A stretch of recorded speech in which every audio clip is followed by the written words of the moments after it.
2025년 1월 19일 주연주절 후 두 번째 주 예배를 드리겠습니다. 너희 중에 있는 이방 신상들을 버리고 자신을 정결하게 하고 너희들의 의복을 바꿔 입으라. 우리가 일어나 베델로 올라가자. 내 환난 날에 내게 응답하시며 내가 가는 길에서 나와 함께 하신 하나님께 내가 거기서 제단을 쌓으려 하노라. 하나님은 영이시니 예배하는 자가 영과 진리로 예배할지니라. 아멘. 기도합니다. 사랑이 많으신 아버지 하나님, 한 주간 주님이 주시는 사랑을 힘입어 살다가 오늘 구별하신 거룩한 날임을 기억하고 주님께 나와 예배합니다. 받은 은혜에 감사하며 구원의 감격을 새롭게 깨닫는 신령한 예배가 되게 하여 주옵소서. 가슴 뜨거워지는 기도와 찬송으로 하나님께만 영광을 돌리는 예배가 되게 하여 주시옵소서. 예수님의 이름으로 기원합니다. 아멘.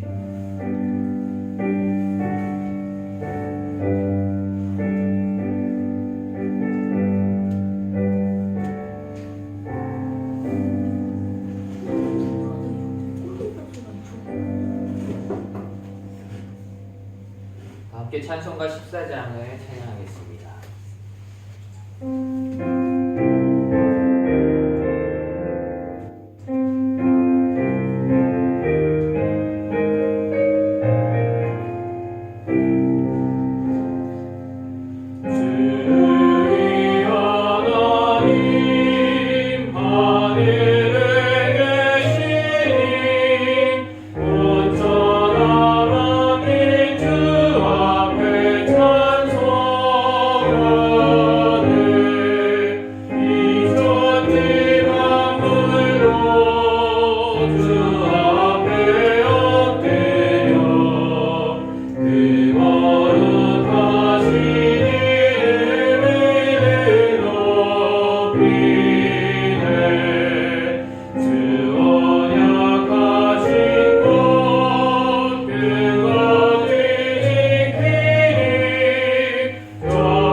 내가 소리내어 여호와께 부르짖으며 여호와께 간구하는도다. 내가 내 원통함을 그의 앞에 토로하며 내 원을 그의 앞에 진술하는도다. 내 영이 내 속에서 상할 때에도 주께서 내 길을 아셨나이다. 내가 가는 길에 그들이 나를 잡으려고 얼굴을 숨겼나이다. 오른쪽을 살펴보소서. 나를 아는 이도 없고 나의 피난처도 없고 내 영혼을 돌보는 이도 없나이다. 여호와여, 내가 주께 부르짖어 말하기를 주는 나의 피난처시요 살아있는 사람들의 땅에서 나의 분깃이시라 하였나이다. 나의 부르짖음을 들으소서. 나는 심히 비천하니이다. 나를 핍박하는 자들에게서 나를 건지소서. 그들은 나보다 강하니이다. 내 영혼을 옥에서 이끌어내사 주의 이름을 감사하게 하소서.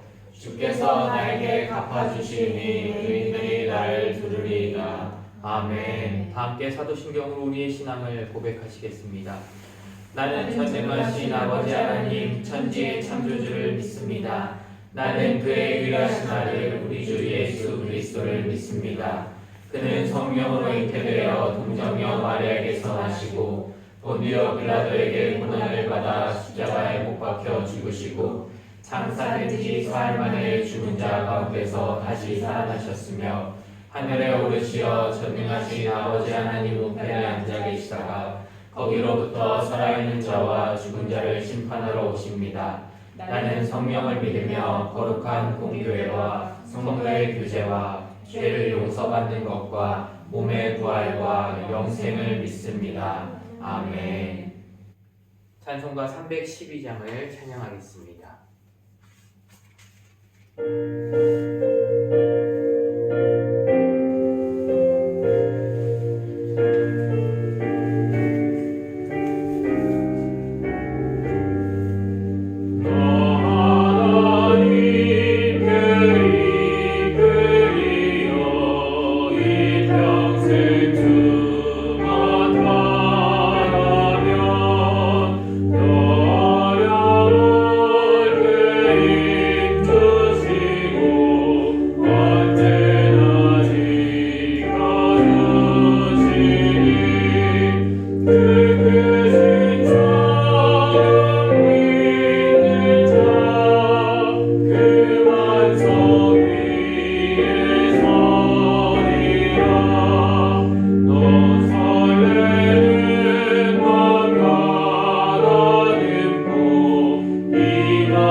하나님 아버지, 지금 이 시간 이렇게 함께 모여서 하나님께 예배드릴 수 있게 허락하여 주심을 감사드립니다.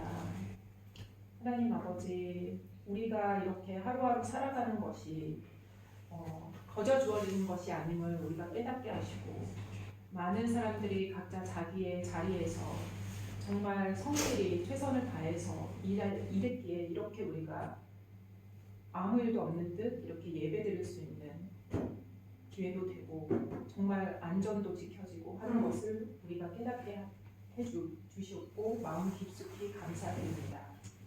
하나님 아버지, 그러나 우리가 정말 이 세상이 돌아가는 것을 볼 때는 너무나 마음 아픈 일들이 많고 고국에서 들려오는 소식들도 마음이 참 아프고 힘들지만 하나님 아버지, 우리 믿는 자들이 각자의 서 있는 자리에서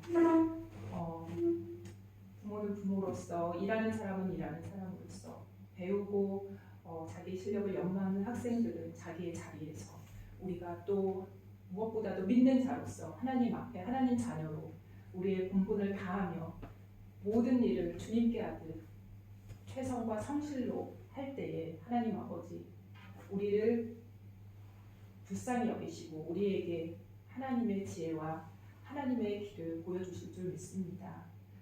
하나님 아버지, 우리가 그렇게 살아갈 때에 정말 우리가 지금 살고 있는 이 슬로베니아 땅도 정말 주님의 복음이 편만하여 질 줄 믿습니다. 아버지, 우리를 이 서 있는 자리에서 정말 최선을 다해서 살아갈 수 있는 주님의 자녀로 세워주시옵소서.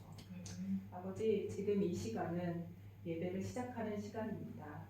우리 이준희 목사님께 하느님의 지혜를 부어주시고 또 듣는 우리에게는 말씀을 깨달을 수 있는 지혜를 주셔서 그 깨달은 말씀대로 우리가 삶 속에서 적용하며 살아갈 때에 넘어질 때도 있겠지만 하나님 아버지 승리하는 예수님의 근사로 살아갈 수 있도록 은혜 내려 주시옵소서.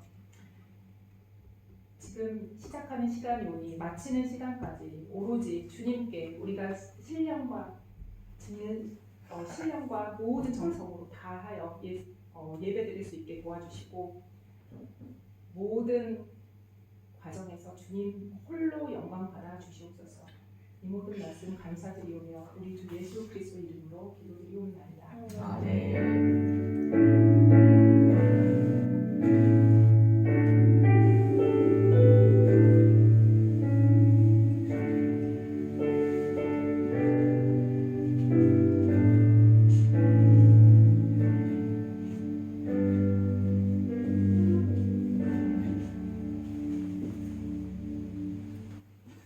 오늘 우리에게 주신 하나님의 말씀은 사도행전 7장 46절에서 50절의 말씀입니다.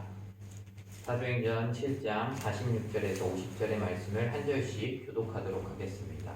기록된 하나님의 말씀입니다. 다윗이 하나님 앞에서 은혜를 받아 야곱의 집을 위하여 하나님의 처소를 준비하게 하여 달라고 하더니 솔로몬이 그를 위하여 집을 지었느니라. 그러나 지극히 높으신 이는 손으로 지은 곳에 계시지 아니하시나니 선지자가 말한 바 주께서 이르시되 하늘은 나의 보좌요 땅은 나의 발등상이니 너희가 나를 위하여 무슨 집을 짓겠으며 나의 안식할 처소가 어디냐. 이 모든 것이 다 내 손으로 지은 것이 아니냐 함과 같으니라. 아멘. 기도합니다. 사랑의 하나님 아버지 감사합니다. 주님 거룩한 주일을 맞아 주님께 나와 예배합니다. 온전히 주님만을 높이고 주님께 영광 돌리는 시간, 이 예배의 시간이 되게 하여 주시고 우리의 모든 것들을 주님께 올려드리는 시간 되어지게 하나님 인도하여 주시옵소서. 이 시간 주님의 말씀을 듣습니다.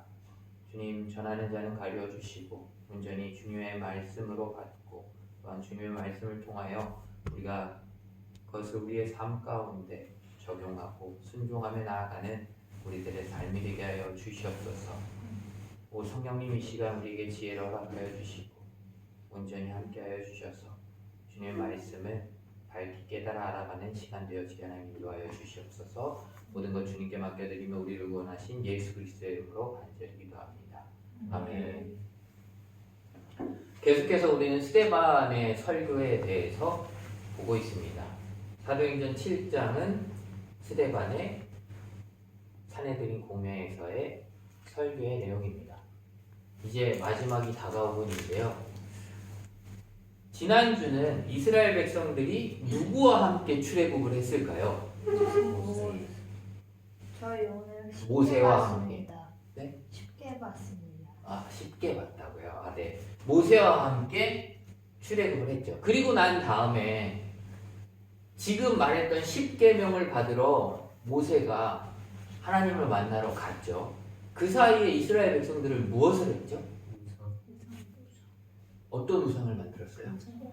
네, 금송아지를 만들었어요. 돼지 금송아지는 그 금을 어디에서 찾았습니까? 분명히 지난주에 금을 어디서 갖고 왔는지 다니가 얘기했는데 기억 안 납니다. 기억이 안 나요. 네, 애굽에서 출애굽할 때 거기에서 가지고 나왔어요. 그러니까 하나님께서 출애굽할 때 가지고 나올 것이라고 말씀하셨고 그대로 이루어져서 출애굽할 때 금을 가지고 나왔고 그 당시에 이제 아론이 그 금들을 가지고 오라고 해서 금송아지를 만들었어요.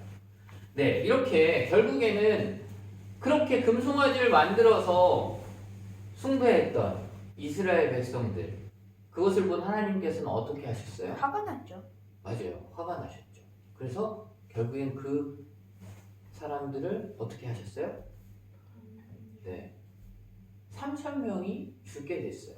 그리고 나서 이스라엘 백성들이 몇 년간 광야를 떠돌았죠? 40년간을 떠돌았습니다. 결국에 모세는 가나안 땅에 들어갔나요? 못 들어갔죠. 결국에 들어가지 못하고 모세는 가나안 땅 입구에서 결국에는 죽게 되고 그 다음에 여호수아가 이스라엘 백성들을 이끌고 가나안 땅으로 들어갑니다. 그리고 나서 다윗의 때까지 이르렀다라고 지난주까지 봤어요. 자, 오늘은 이제 가나안 땅에 들어와서 다윗의 때부터 이제 어떻게 되어지는지의 말씀인데 46절에 보면 다윗이 하나님 앞에서 은혜를 받아 야곱의 집을 위하여 하나님의 처소를 준비하게 하여 달라고 하더니 라고 말씀합니다. 다윗은 원래 어떤 사람이었어요? 착한 사람. 착한 사람. 목동? 맞아요. 목동이었어요. 다윗은 목동이었는데요. 다윗이 나중에 뭐가 돼요? 골리앗 죽이요. 골리앗은 죽이고 그 다음에 어떻게 돼요? 나중에 높은 사람이 되는데 어떤 사람? 왕관수. 네, 왕이 되죠. 네, 다윗이 왕이 됐어요. 목동이 왕이 될 수 있나요? 없습니다. 네. 거의 목동이 불가능한 건 없지만 거의 불가능. 불가능한 건 없지만 실은 거의 왕으로 될 수는 모든 사람이 없다고 생각해요. 왜요? 목동이 왕이 된다는 거, 왕의 자손들이 왕이 되는 건 인정할 수 있지만 갑자기 누군지도 몰랐던 사람이 왕이 된다는 거, 그것도 양을 치던 사람이 왕이 된다는 건 있을 수 있는 일은 거의 아니에요. 없어요. 그러니까 이것은 은혜라고 얘기해요. 말씀하죠. 다윗이 하나님 앞에서 무엇을 받아요? 은혜를 받았다. 총 받지 않나요? 총 네. 아닙니까? 은혜란 뭘까요 도대체? 은혜가 뭐예요? 은혜는 뭐 특별한 거? 특별한 거. 그 은혜는 만약에 뭐? 자기가 감옥에 있었다가 갑자기 그 대통령이 뭐 감옥에 있었다. 초대하거나 그 감옥에 있다가 풀려나거나 뭐 이런 여러 가지가 은혜일 수 있죠. 자, 은혜란 자격 없는 자에게 주시는 하나님의 선물입니다. 우리가 자격이 되어서 받는 게 은혜가 아니라 자격이 없는 자에게 주시는 게 바로 은혜예요. 다윗은 왕이 되고 난 이후에 야곱의 집을 위하여 하나님의 처소를 준비하게 해달라고 하나님께 기도해요. 야곱은 누구예요? 야곱 누굴까요? 한 천사 됐을 사람? 아니 천사가 됐을 사람 아니고 천사. 천살. 야곱은 야곱의 형은 누구였어요? 기억 안 나요. 에서. 네. 야곱이 에서를 피해서 어디를 도망가잖아요. 네. 삼촌 집으로 도망을 가는데 거기에서 누구를 만나요? 네. 자기 삼촌. 아니요. 가다가 밤이 돼서 돌을 베고 자잖아요. 그러면서 사닥다리에 찾았고요. 그다음 일어난 다음에 거기 그 자기가 쓰던 돌을 맞아요. 새기고 제단으로 갔습니다. 해서 예배했죠. 결국에는 돌아오면서 그곳에서 누구와 씨름을 해요? 하나님이요. 네. 천사 한 다음에 갑자기 하나님 올까? 네. 그러면서 그다음에 야곱의 척추. 이름이 무엇으로 바뀔까요?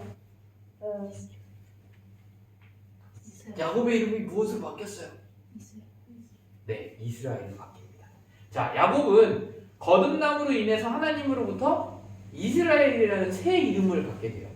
따라서 성경에 야곱이란 말은 거듭나지 못한 자를 가리키고 이스라엘은 거듭난 자를 가리킵니다.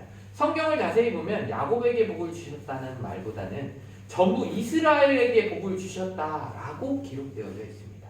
여기서 야곱의 집을 위하여란 말은 바로 이스라엘을 위하여라는 말씀입니다. 이스라엘 백성들을 위하여 하나님의 처소, 하나님의 처소가 뭐죠? 성전. 네, 성전. 맞아요. 지금까지는 성전이 아닌 어디서 예배를 드렸다? 성전. 사막. 성막. 네, 맞아요. 성막에서 예배를 드렸는데 이제 성막이 아닌 하나님의 성전을 준비해달라고 다윗이 기도하는 거예요. 그런데 성전을 짓게 해달라고 하는 것이 아니라 뭐라고 해요? 지어준다고. 하나님의 처소를 어떻게? 저기 봐봐. 말씀을. 지어준다고 했는데. 준비하게 하여 달라고 하더니라고 말했습니다. 여기 보면 근데 다윗이 처음부터 저렇게 얘기했을까요? 아니요. 아닙니다. 맞아요. 자, 다윗은요, 사실 다윗은 하나님의 전을 건축하고 싶은 소원이 매우 간절하게 있었어요. 하지만 하나님께서 하나님이 그 성막에 쬐끄만 그 건물에 있고 자기는 거대한 성전 안에 있어가지고 거대한 왕궁에 있으니까 그것을 짓고 싶었는데 결국에는 하나님께 성전을 짓겠다고 했더니 하나님이 허락하시지 않으셨어요. 그 이유는 자 다음 말씀 볼까요? 역대상 22장 7절에서 8절 말씀을 다 같이 여기 화면 보면서 읽어볼까요? 단위 시작. 다윗이 솔로몬에게 이르되 내 아들아 나는 내 하나님 여호와의 이름을 위하여 성전을 건축할 마음이 있었으나 여호와의 말씀이 내게 임하여 이르시되 너는 피를 심히 많이 흘렸고 크게 전쟁하였느니라. 내가 내 앞에서 땅에 피를 많이 흘렸은즉 내 이름을 위하여 성전을 건축하지 못하리라. 아멘. 자, 단위 성경 말씀을 안 읽으면 혼자 읽으라고 시킬 거예요. 알겠죠? 그러니까 같이 읽어. 저 누나도 세는 거예요. 네, 그러니까 안 읽는 사람은 혼자 읽으라고 시킬 거예요. 그러니까 잘 읽으세요. 다윗의 사명은요. 자, 다윗이 원래 성전을 짓고 싶었는데 하나님이 어떻게 해요? 너는 말라고. 피를 많이 흘렸고 크게 전쟁하였기 때문에 네, 성전을 짓지 못한다. 왜 근데 전쟁하면 성전은 뭐? 이건 하나님이 말씀하신 거예요. 피를 많이 흘렸기 때문에 성전을 짓지 못하게끔 허락하지 않으셨는데 다윗의 사명은 뭐였냐면 가나안 땅을 완전하게 점령하는 것이었어요. 왜요? 하나님이 가나안 땅을 어떻게 했어요? 이스라엘 백성들에게 주신다고 이미 약속하셨단 말이에요. 그 약속을 이루기 위해서 다윗은 가나안 땅에 있었던 이방 족속들과 계속해서 전쟁을 해서 그 땅을 땅 완전하게 정복하기 위함이었어요. 그러므로 그렇게 하기 위해서 피를 많이 흘릴 수밖에 없었습니다. 그러므로 다윗의 때는 터를 넓힐 사명의 때였기에 전쟁을 피할 수 없었고요. 다윗의 소원은 성전을 짓고자 했지만 그 성전을 짓지 못하였기 때문에 성전 건축을 준비하게 해달라고 기도하는 걸 스데반이 이제 말씀으로 남긴 겁니다. 47절에 솔로몬이 그를 위하여 집을 지었느니라 말씀합니다. 자, 역대상 22장 9절 10절의 말씀을 한번 같이 읽어볼게요. 단위 못 읽으면 단위 혼자 읽을 거야. 자, 시작. 보라, 한 아들이 내게서 나리니 그는 온순한 사람이라. 내가 그로 주변 모든 대적에게서 평온을 얻게 하리라. 그의 이름을 솔로몬이라 하리니 이는 내가 그의 성전을 평안과 안일함을 이스라엘에게 줄 것임이니라. 그가 내 이름을 위하여 성전을 건축할지라. 그는 내 아들이 되고 나는 그의 아버지가 되어 그 나라 왕위를 이스라엘 위에 굳게 세워 영원까지 이르게 하리라 하셨나니. 아멘. 다윗이 하나님의 성전을 건축하고 싶은 마음이 매우 간절했지만 피를 많이 흘린 이유로 하나님의 성전을 건축하지 못했어요.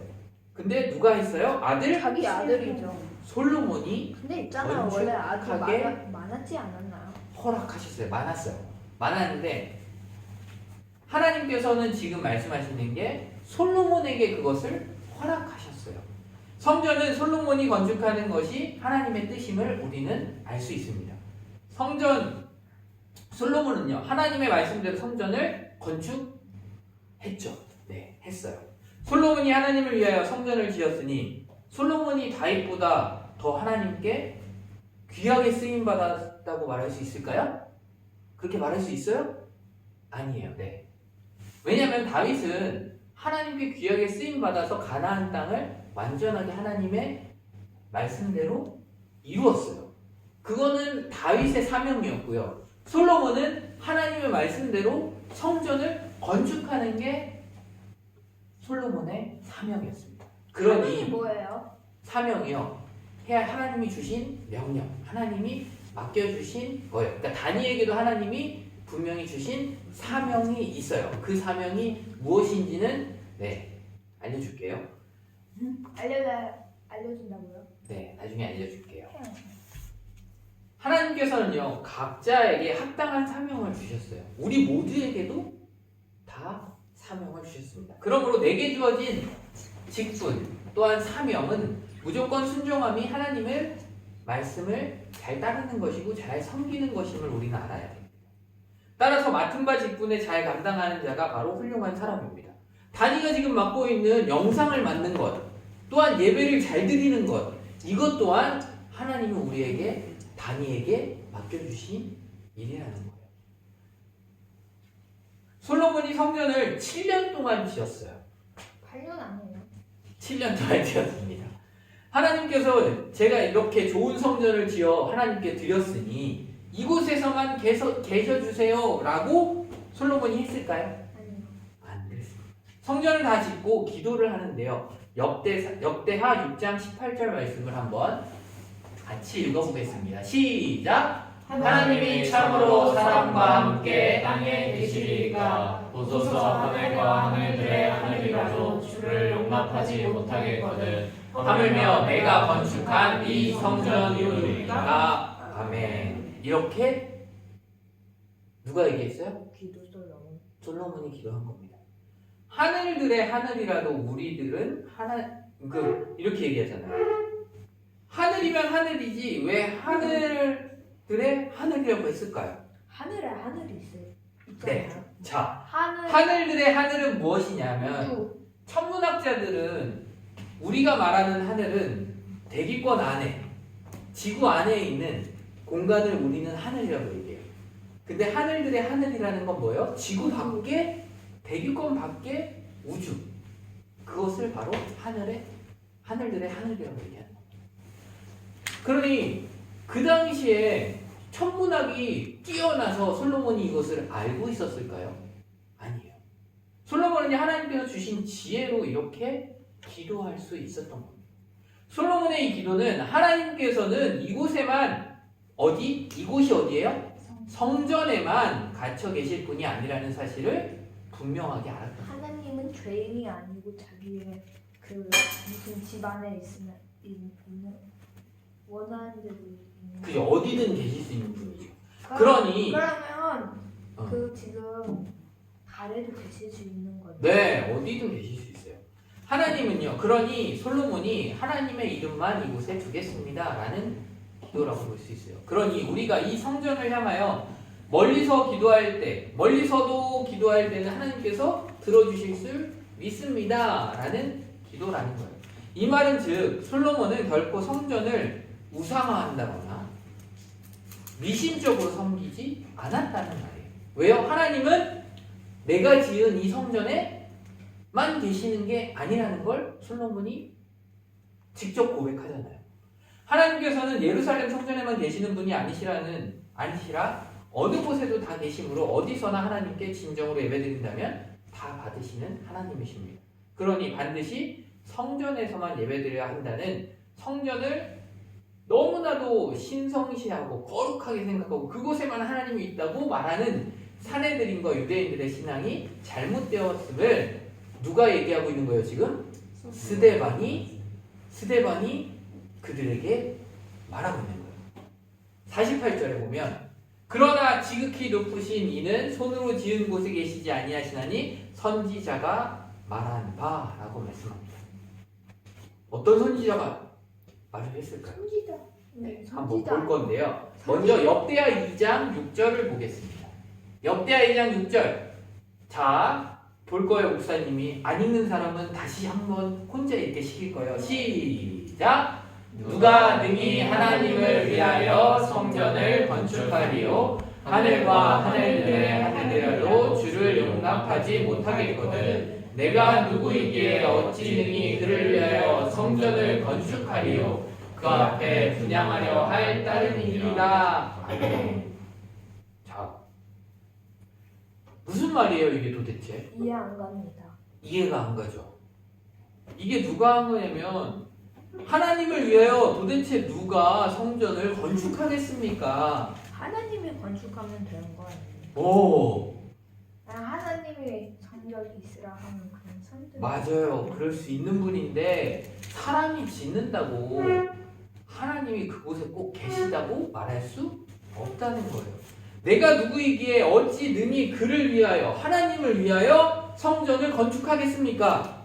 나는 그저 그 앞에 분향할 따름이니이다. 그저 예배할 따름이니이다. 라고 말하는 건데요. 온 우주의 능력으로도 하나님의 전을 건축할 수가 없다라고 말해요. 솔로몬은 자기가 무엇이길래 감히 하나님의 전을 지을 수 있겠습니까? 라고 말하는 거예요.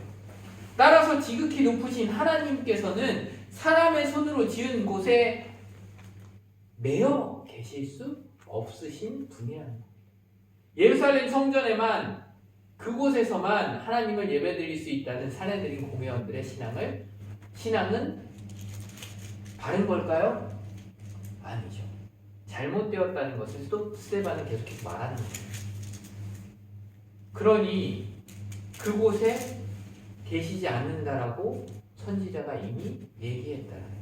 49절에 주께서 이르시되 하늘은 나의 보좌요 땅은 나의 발등상이요 너희가 나를 위하여 무슨 집을 짓겠으며 나의 안식할 처소가 어디냐라고 말씀합니다. 이 말씀은 이사야서 66장 1절을 인용한 말씀입니다. 같이 한번 읽어보겠습니다. 자, 이사야 선지자가 말씀합니다. 같이 읽겠습니다. 시작! 여호와께서 이와 같이 말씀하시되 하늘은 나의 보좌요 땅은 나의 발판이니 너희가 나를 위하여 무슨 집을 지으랴 내가 안식할 처소가 어디냐. 아멘. 아까 그 앞절에 선지자가 말한 바라고 한 거에 대한 이사야가 이미 얘기한 거예요. 하나님이 말씀하셨대요. 어디요? 나의 보좌는 어디래요? 말씀해 보세요. 나의 보좌는 하늘. 그럼 그 땅은 뭐래요? 땅은 발판. 나의 발판이래요. 그럼 하늘에 그럼 저기 구름 안에 천국이 있다는 걸 보면 천국은 하나님이 이미 만들어 놓으신 구름 안에 있는 건 아니고요. 구름으로 우리가 비행기 타고 구름 위로 올라가 봤잖아. 거기에 한 천국이 있었어? 어허, 달리는 거기서 천국을 봤구나. 네. 자, 여기서 보면 하나님이 분명히 말씀하세요. 나를 위하여 무슨 집을 지으랴? 내가 안식할 처소가 어디냐? 라고 말씀하십니다. 즉 하나님께서는 하늘 보좌에서 온 우주를 다스리고 계신다는 말씀. 하나님께서는 천지 위에 계시다는 말씀입니다. 그리고 땅은 발을 놓는 발판이라고 말씀하세요. 이는 하나님께서는 하늘 보좌에서 땅을 지배하고 계신다는 말씀입니다. 너희가 나를 위하여 무슨 집을 짓겠으며 내가 안식할 처소가 어디냐? 하늘과 땅으로 써야만 하나님의 거처를 가리킬 수 있다는 말인데요. 우리가 짓는 그곳은 하나님의 처소가 될 수 없다는 겁니다. 그리고 하늘과 땅 전부를 다스리는 전능하신 하나님이신데 어찌 인간의 도움이 필요하겠느냐라는 말씀이기도 합니다. 우리가 하나님을 돕는 것일까요? 우리가 하나님을 도울 수 있을까요? 아니에요. 없어요. 우리는 하나님을 도울 수 없습니다. 도움은 누가 누구에게 주는 거예요? 네. 사람이 사람에게 사람이 사람에게는 할 수 있어요. 돕는 사람이 아니면 사람 도움을 주는 사람보다 어떤 사람인 거예요? 강하거나 힘이 있거나 아니면 능력이 있거나 뭔가 가진 게 더 많거나 이럴 때 도와줄 수 있게 되는 거예요. 근데 하나님이 우리보다 뭐가 부족하신 분이에요? 우리가 도울 수 있는 분일까요? 아니죠. 하나님은 다 갖고 계신 분이기 때문에 우리가 돕는 게 아니에요. 오히려 우리는 하나님의 도움을 받고 또 받고 또 받는 사람입니다. 따라서 하나님을 잘 믿는다는 것은 하나님을 도와드리는 게 아니라 하나님께 모든 것을 맡기는 거예요. 하나님이 우리를 도와주시기를 우리는 모든 걸 맡기는 겁니다. 이것은 솔로몬이 성전을 완성한 뒤에 한 말과 같은데요. 이런 의미로 성전의 가치를 생각할 때 성전은 절대적인 것이 아니라는 거예요. 50절에 이 모든 것이 다 내 손으로 지은 것이 아니냐 함과 같으니라 라고 말씀합니다. 이사야 66장 2절 말씀을 같이 한번 읽어보겠습니다. 시작!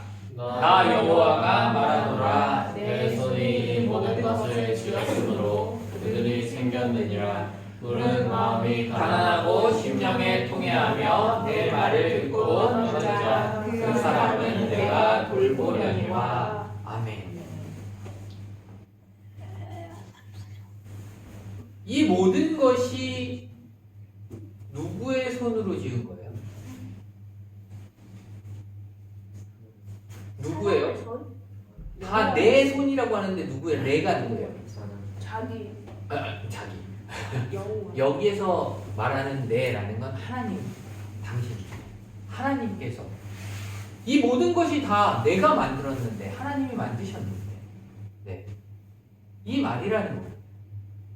66장 2절에도 나 여호와가 말하노라 내 손이 이 모든 것을 지었다라고 분명하게 말씀하세요. 다 하나님의 것으로 지어놓고 우리들이 하나님을 위해 지어드렸다고 말할 수 있을까요? 아니요. 없죠. 그 말입니다. 오직 우리가 할 말은요, 주님께서 다 주셨으니 주님께서 받으심이 마땅하십니다.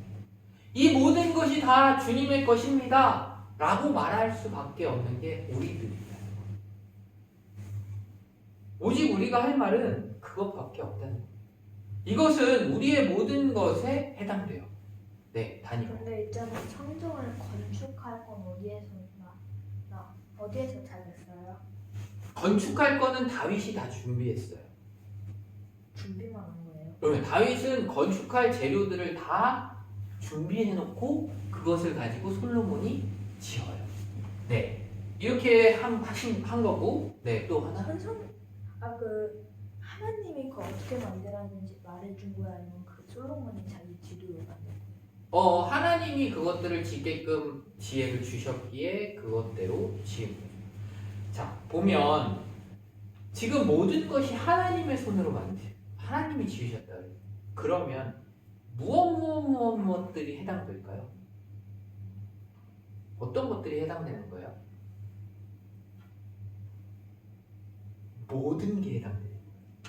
모든 게. 그러면 다니와 함께 있는 엄마 누가 만드셨어요? 하나님 만드셨죠. 하나님이 제 할머니를 통해서 만든. 맞아요. 할머니 누가 만드셨어요? 그럼 제 할머니를 통해서 만드셨겠죠. 그렇게 네, 하나님이 만드신 거예요. 그러니 우리가 갖고 있는 것, 우리 옆에 있는 누군가, 우리가 누리고 있는 모든 것들이 누가 주신 거예요? 하나님이 주신 거라는. 우리가 열심히 일했기 때문에 우리의 힘으로 그것을 얻었다라고 말하기보단 하나님이 우리에게 주셨다라고 말해야 한다는 겁니다. 그러니 하나님의 것으로 우리는요, 구별할 필요도 있습니다. 우리가 하나님께 드리는 헌금 또한 드리는 의미가 뭐라고요? 하나님이 내게 모든 것을 주셨기에 하나님께 하나님의 것을 구별하여 드린다라는 의미가 있는 거예요. 하나님이 너에게 내가 모든 걸 줬으니 그 모든 걸 다 나에게 줘 라고 말씀하셨을까요? 아니요. 11조인가? 맞아요. 10분의 1을 구별해서 그냥 드리라고 하셨어요. 하나님이 10개를 줬는데 10개를 다 달라고 하신 게 아니라 하나만 나에게 구별해서 달라고 하신 게 바로 11조라는 거예요. 그러니까 우리는 어떻게 해요? 감사할 수밖에 없는 거예요. 하나님께 구별해서 드리는 건 하나님이 정하신 그 하나, 모든 것을 다 드리는 게 아니라 하나님이 말씀하신 그것을 구별해서 드릴 뿐입니다. 왜냐하면 이 모든 것이 다 하나님의 손으로 지은 것이고 우리가 가진 이 모든 것들이 다 하나님이 주신 것이기 때문에 우리는 감사하며 하나님께 드릴 수 있어야 된다는 거예요. 그리고 우리의 삶 가운데서 또한 일주일에 하루를 하나님께 구별해서 뭐 해요? 우리 예배드리죠. 이렇게 우리가 예배드리러 나오는 것들, 예배하는 것 또한 하나님께 우리의 삶의 일부를 구별해서 드리는 겁니다. 이렇게 예배하는 것은요, 우리가 무언가를 얻기 위함이 아니에요. 그러면 우리가 얻기 위해서 예배드린다 그러면 하나님을 위해서 구별한 거예요? 나를 위해서 구별한 거예요? 나를 위해서 구별한 거죠. 그러니 예배는 뭐예요? 하나님을 위해서 구별하는 거기 때문에 우리가 무언가를 얻기 위해서 드리는 게 예배가 아니라 마땅히 하나님께 감사하기 위해 이 자리에 모여서 하나님께 영광을 드리고 감사를 드리는 시간이라는 겁니다. 그러므로 우리는 오직 하나님의 말씀에 따라 하나님을 섬기고 예배해야 합니다. 말씀을 정리합니다. 예수님께서는 자신을 가리켜 뭐라고 말씀하셨냐면 내가 너희에게 이르노니 성전보다 더 큰 이가 여기 있느니라 라고 마태복음에 말씀하세요. 성전보다 더 큰 이가 어디 있다고요? 여기요. 바로 예수님을 말씀하시는 거예요. 모든 것을 직접 지으신 분이시기 때문이에요. 예수님은 참 하나님이시기 때문이에요. 참 사람이시기도 하시고 참 하나님이시기도 하셔도. 그러므로 주님이 중요하지 성전이 주님만큼 중요하지 않다는 거예요. 흔히들 성전은 하나님께서 계신 곳이니 거룩한 곳이고 신령한 곳이다 라는 말을 하는데 말은 틀리진 않았어요. 하지만 성전 건물 자체를 신성하게 거룩하게 그것이 또 우상처럼 여긴다면 돼요 안 돼요? 안 된다는 겁니다. 그냥 그것은 건물일 뿐이에요. 그렇기 때문에 스데반은 지금 누구에게? 사내들인 공회에 모인 대제사장들과 바리새인들과 서기관들과 그곳에 모인 유대인들에게 설교하고 있는 것입니다. 스데반의 설교는 구원이란 하나님의 언약, 곧 예수 그리스도의 십자가의 보혈과 부활을 믿음으로 받는 것이고 하나님을 기쁘시게 하는 것은 하나님의 말씀을 순종함에 있다는 것을 말합니다. 그러므로 믿음과 순종이 중요한 것이지 성전의 건물이 중요한 것이 아니고 또 모세의 율법이 구원을 주는 것이 아님을 말씀하고 있는 거예요. 우리는 이 말씀을 들었을 때 어때요? 그것이 이해가 되나요? 안 돼요? 단히 이해가 안 돼? 어쩔 땐 이해가 되고요, 어쩔 땐 안 돼요. 어쩔 땐 이해가 되고 이해가 안 될 때가 분명히 있죠. 근데 구원은 어떻게 할 때 받아요? 하나님 말을 들으면 뭐 구원 받는. 하나님의 말을 듣는 건데 그 말을 듣는 게 뭐예요? 누구를? 순종. 순종인데 누구를? 예수님을? 순종해서 올라가죠. 예수님을 믿으면, 믿으면 구원을 받는 거. 네. 구원은 다른 어떤 걸로 받는 게 아니에요. 예수님을 믿으면 받는 것입니다. 우리가 이것은 다 알고 있잖아요. 근데 당시 유대인들에게는 이 말이 어떻게 들렸을까요? 어떻게 들렸을까요? 맞아요. 신성모독으로 들렸죠. 절대로. 왜요? 성전은 거룩한 곳, 하나님이 계신 곳, 그리고 모세의 율법은 꼭 지켜야 하는. 모세의 율법 아니고 하나님의 율법. 맞아요. 하나님의 율법이죠. 모세가 받은 그 10계명의 그 율법을 꼭 지켜야 자기네들은 오실 메시아를 통하여 구원받을 것이요. 바로 그러니 스데반의 말을 들은 그 유대인들은요, 치가 떨릴 정도로 스데반을 미워하고 죽이고 싶을 만큼 화가 났어요. 근데 있잖아, 그때는 로마 지배 아니었나요? 맞아요. 만약 그때 그 빌라도 있었으면 그거 하지 말라고 할 수 있었죠. 빌라도도 그때 있었죠. 빌라도가 그때 죽이라고 한 거예요. 예수님 때 빌라도는 손을 씻었죠. 솔로몬은 하나님이 어떤 분이심을 확실히 알고 있었기에, 즉 건물 안에 갇혀 계실 분이 아니심을 알고서 성전을 건축했죠. 하늘의 하늘들이라도 하나님을 모실 수가 없다고, 내가 지은 이 성전에 매여 계실 분이 아니시다라고 분명히 기도하면서 밝혔습니다. 그러한데도 유대인들은 성전 건물에만 하나님이 계시다는 잘못된 생각에 사로잡혀 있었습니다. 그래서 스데반은 거룩한 곳을 무시한 죄인, 즉 신성 모독죄를 지은 자로 취급하여 사내들인 공회에 지금 잡혀와 있는 것입니다. 이들은 스스로, 유대인들은 스스로 말씀을 잘 지키는 사람이라고 말하는 겁니다. 근데 그리고 그대로 행하고 있다라고 얘기해요. 만약에 거기 심판 받으러 가면 자기는 착하다고 말하는 건데, 그렇죠. 하나님 말씀을 우리는 다 지켰습니다라고 말할 수도 있죠. 그럼 하나님은 그냥 아니다. 하나님은 그럼 뭐라고 해요? 아니야. 내 아들을 너희가 믿었는데. 죽였다라고 얘기하시고요. 너희는 믿지 않았다라고 말씀하신 거예요. 그러면 지옥 성경 말씀을 잘 지키는 것 중요해요, 안 중요해요? 중요합니다. 그 예수님을 믿는 것보다는 살짝 더 안 중. 그 중에서 제일 중요한 게 뭐라고요? 지금 단이가 말하는 거예요. 예수님 믿는 거. 맞아요. 성경이 말하고 있는 건 뭐냐면요, 그 예수님을 믿으라고 말하고 있는 거예요. 어디서만, 어디 한 권에서만 얘기하는 게 아니라요, 몇 시? 전체에서. 어, 전체에서 구약은 오실 예수님에 대한 이야기, 신약은 오신 예수님에 대한 이야기를 다 이야기해요. 창세기 1장 1절에는 없는데요. 그것들이 의미하고 있는 한 줄기는 결국에는 하나님이 사랑하셔서 그들을 구원하시기 위해 예수 그리스도를 결국에 보내서 구원하신다라는 게 성경의 한 줄기의 이야기예요. 그게 핵심입니다. 유대인들은요, 성경 말씀, 구약의 말씀을 잘 지켰어요. 이들을요, 어떻게 보면, 자, 요즘에 혹시 이젠 중학생이고 초등학생이지만, 저희 둘은 중학생입니다. 네, 초등학생이지만 뭐 중학생입니다. 한국 가면 중학생. 맞아요.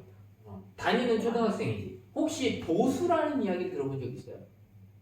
보수, 수 보수 들어본 적 있어요? 네.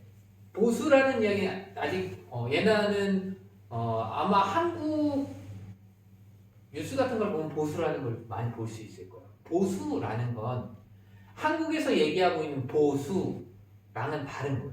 어떻게 보면 여기서 보수라는 걸 신앙으로 얘기를 한다면 유대인들은 자기들은 보수적인 신앙이라고 얘기할 거예요. 그건 뭐냐면 바로 성경을 믿고 그 성경대로 사는 거를 이야기하는 걸, 말씀을 지켜 사는 걸 보수라고 얘기할 거예요. 그런데 문제가 있죠. 그 유대인들이 어디에만 매여 있어요? 구약에만 매여 있어요. 하나님의 성경은 구약으로 끝나나요? 아니죠. 하나님의 성경은 신약까지 이어지고, 그리고 실은 하나님의 일하심은 계속해서 지금 진행 중인 거예요. 그러니 보수적인 신앙은 말씀 그대로를 받아들이고 믿고 그것을 따라 사는 것. 근데 유대인들이 잘못하는 건 구약에만 매여 있었다는 거예요.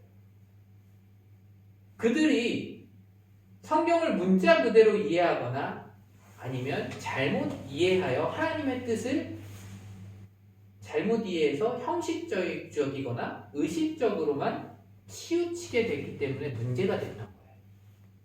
결국에는 메시아가 온다라는 걸 기다렸지만 그 메시아가 오심을 믿지는 못했던 거예요. 벌써 왔는데 자기는 맞아요. 두 번째 메시아도 없는데 두 번째로 기다리는. 그리고 성전이나 할례나 율법을 하나님과 같이 신성시했어요. 그것이 정말로 중요한 거야. 이건 절대로 깨면 안 돼. 라고 그것을 하나님과 거의 동일시하게 생각했다는 거예요. 그러다 보니 자신들이 행하는 것들을 다 성경적이고 자신들이 인정하지 않는 것들은 다 무엇으로 여겼어요? 모두. 네, 죄로 여겼어요. 그러다 보니 하나님의 아들이신 예수님까지도 뭘로 여겼어요? 죄. 죄인으로 여겼어요. 그래서 예수님을 어떻게 무슨 죄를 뒤집어 씌워서 신성모독죄로 뒤집어 씌워서 바로 십자가에 달려 죽게 하였던 겁니다. 그러다 보니 그들은 스데반의 설교를 듣고 자신의 죄를 깨닫고 회개하려 한 것이 아니라 대역 죄인으로 몰아 신성모독죄를 삼아 결국 죽이게 되는 거예요. 따라서 우리들은요, 하나님의 말씀을 올바르게 깨닫는 일이 얼마나 중요한지 마음에 새겨야 합니다. 그것은 성경의 어느 부분의 말씀이라도 무엇과 연관시켜야 할까요? 예수님과 연결시켜야 돼요. 바로 복음과 연결시켜 이해하려고 해야 한다는 거예요. 창세기에 대해서도 복음적으로 해석되어져야 되고, 예레미야서 구약에 있는 모든 것들 다 예수님의 복음적으로 해석되어져야 하는데, 그렇게 해야지만 바로 성경을 이해할 수 있게 됩니다. 복음적 이해란 예수 그리스도의 가르침을 바탕으로 해서 성경 말씀을 이해하는 것을 이해해요. 예를 들면 예수님께서는 성전에 대해서도 아까 뭐라고 말씀하셨어요? 뭐라고 말씀하셨죠? 예수님이 성전보다 더 큰 이가 여기 있다고 말씀하셨어요. 네. 그러니 그 말을 예수님을 통해서 성전을 바라봐야 되는 거예요? 그냥 성전만 바라봐야 되는 거예요? 예수님을 통해서 그것을 바라봐야 돼요. 그러다 보니 유대인들이 하고 있는 것들은 잘못된 것임을 우리가 알 수 있죠. 이렇게 성경 66권 전체의 모든 말씀을요, 우리는 예수님을 통해서 볼 수 있어야 합니다. 예수 그리스도의 그 복음에 대해서 그것을 통해서 봐야지만 정확하게 해석할 수 있습니다. 따라서 예수님의 말씀을 바르게 이해하지 않고서는 성경 전체를 바르게 이해할 수 없기에 복음을 바탕으로 하여 성경을 이해해야 된다는 말씀입니다. 스데반은 지금 그것을 유대인들에게, 그 사내들인 공회에 모인 사람들에게 말씀하고 있는 거예요. 스데반은 예수님의 가르침대로 성경 말씀을 증거했어요. 예수님을 죽인 자들이 이를 올바르게 받아들였다면 그들은 어떻게 됐을까요? 구원받았을 거예요. 하지만 그렇게 하지 못했습니다. 결국엔 받아들이지 못하고 스데반을 죽이게 되는 죄를 저지르게 됩니다. 이처럼 무서운 일을 저질러 놓고도 잘못된 신앙은 자신들이 오히려 하나님 앞에 어떻게 했다고 생각할까요? 잘했다고, 올바르게 행했다고 생각합니다. 근데 사람 죽이지 말라고 나왔는데. 돼요. 이들에게 뉘우침과 회개란 상상할 수 없었던 일이에요. 그렇다면 오늘날에 그때의 유대인들과 같은 사람들이 있을까요? 없을까요? 없어요. 있어요. 분명히 예수님을 믿는다고 얘기하고 있는데 유대인들과 같은 모습을 보이는 사람들이 있어요. 어떤 사람들일까요? 어떤 사람들일까요? 모릅니다. 성경을 많이 읽었어요. 많이 알아요. 근데 저 사람을 보니까 성경대로 살지 않아요. 그러고서 그 사람한테 얘기해요. 너 잘못했어. 너 성경대로 살고 있지 않아. 만약에 이렇게 한다면 그 사람은 어떤 사람이 될까요? 유대인과 같은 사람이 될 수 있다는 거예요. 왜요? 성경에 뭐라고 해요? 성경에 뭐라고 기록되어 있을까요? 알고 있는 성경 말씀을 떠올리면 정죄하라고 되어 있어요? 안 돼 있어요?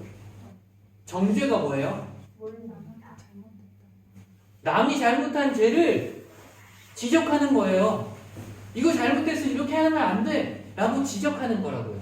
근데 성경 말씀을 많이 알고 있는 사람들은 오히려 교회 안에서 옆에 다른 사람이 잘못하고 있는 것을 어떻게 해요? 도와주는. 지적하기도 해요. 정죄한다는 거예요. 근데 그것은 죄를 묻는 사람은 누구예요? 사람이에요? 하나님. 하나님입니다. 그러니 그들이 죄를 짓고 하더라도 결국에는 우리는 그들에게 위해서 기도할 뿐 그들을 정죄하거나 해서는 안 된다는 거예요. 오히려 또 성경에 대해서 많은 해석들이 지금은 방대하게 많아졌어요. 무엇을 통해 우리는 많이 볼 수 있죠? 설교, 이렇게 교회에 왔을 때 목사님이 하는 설교만 듣나요? 아니죠.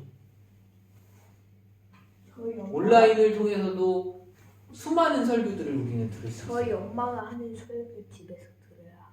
엄마가 하는 설교. 네. 하나님의 말씀을 해석해서 설교하는 목사님들의 말씀을 이제는 어디서든 우리는 들을 수 있어요. 어디서든 들을 수 있어요. 그러다 보니 그렇게 방대한 말씀을 듣다 보면 잘못하면 잘못된 것들도 들을 수 있습니다. 올바른 복음적 신앙관의 말씀들을 잘 판단해서 들을 수 있어야 함이 중요합니다.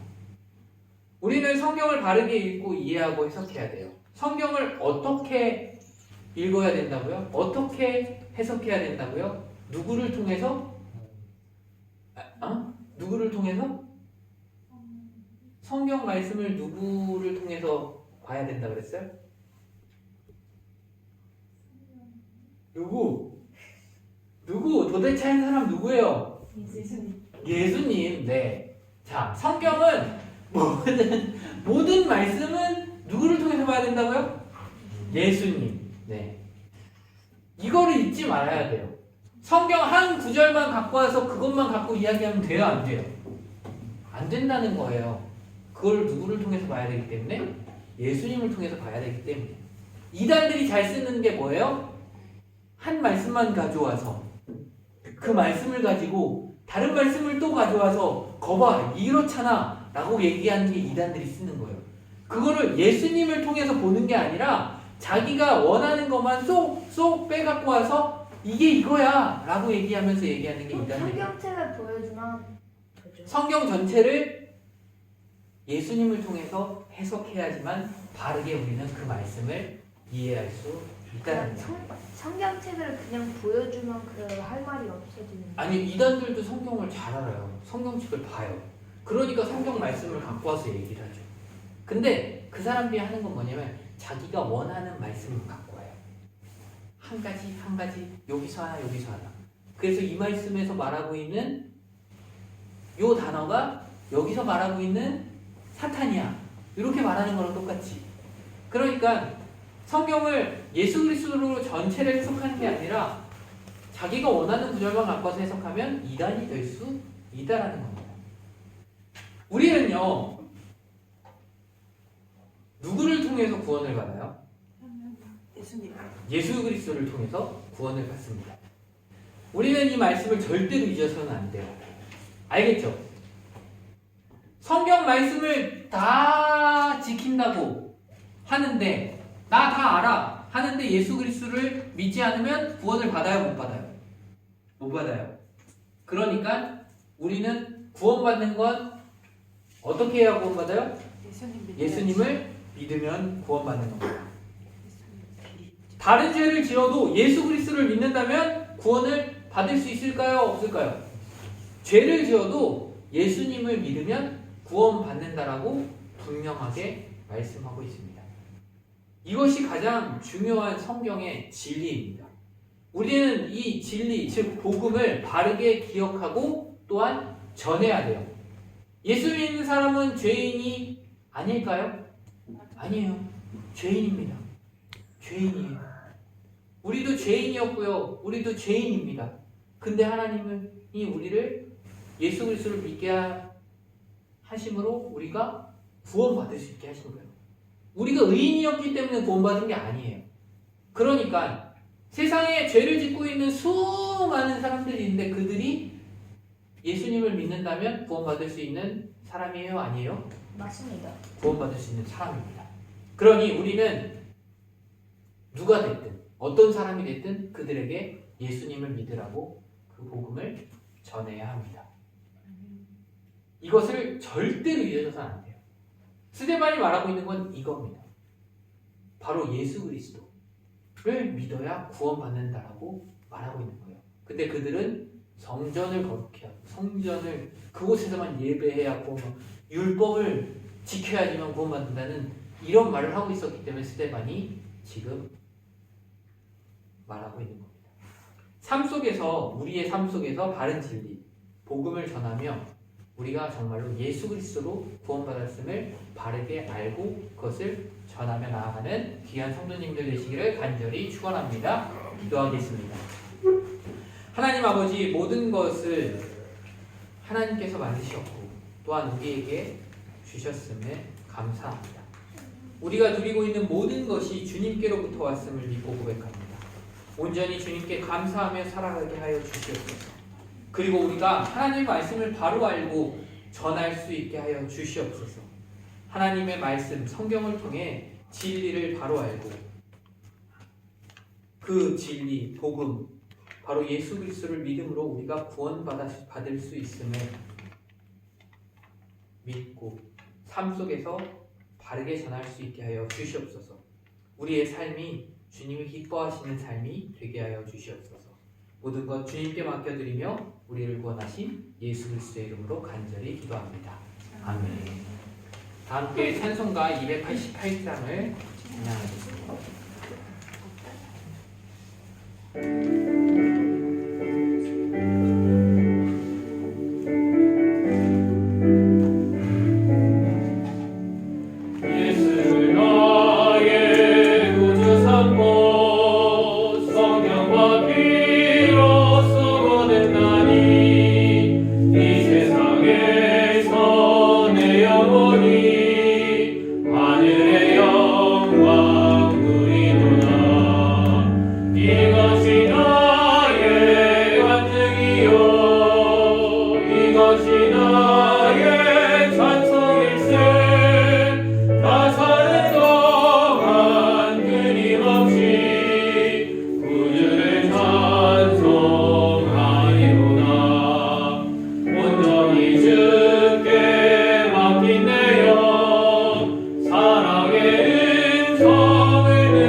찬송가 50장 1절을 부르며 봉헌하도록 하겠습니다.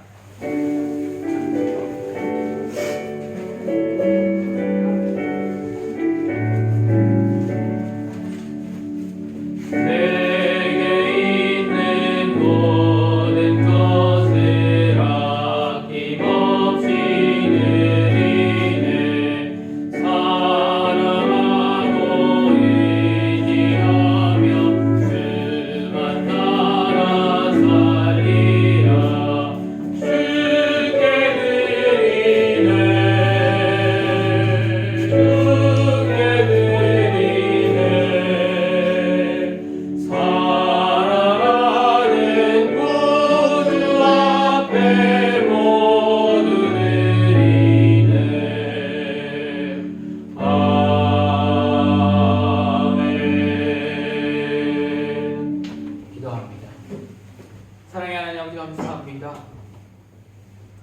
죄 있는 우리를 구원하여 주시고 또한 이렇게 주님께 예배할 수 있도록 하여 주신 너무나도 감사합니다.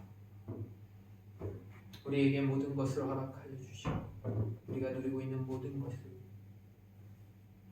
주님께서 주셨음을 감사하며 나아가는 우리들의 삶이 되게 하여 주시옵소서. 정말로 주님께서 이 천지 만물을 지으셨고 우리가 누리고 있는 모든 것들을 주님께서 주셨음을 고백하며 나아가는 삶이 되게 하여 주시옵소서.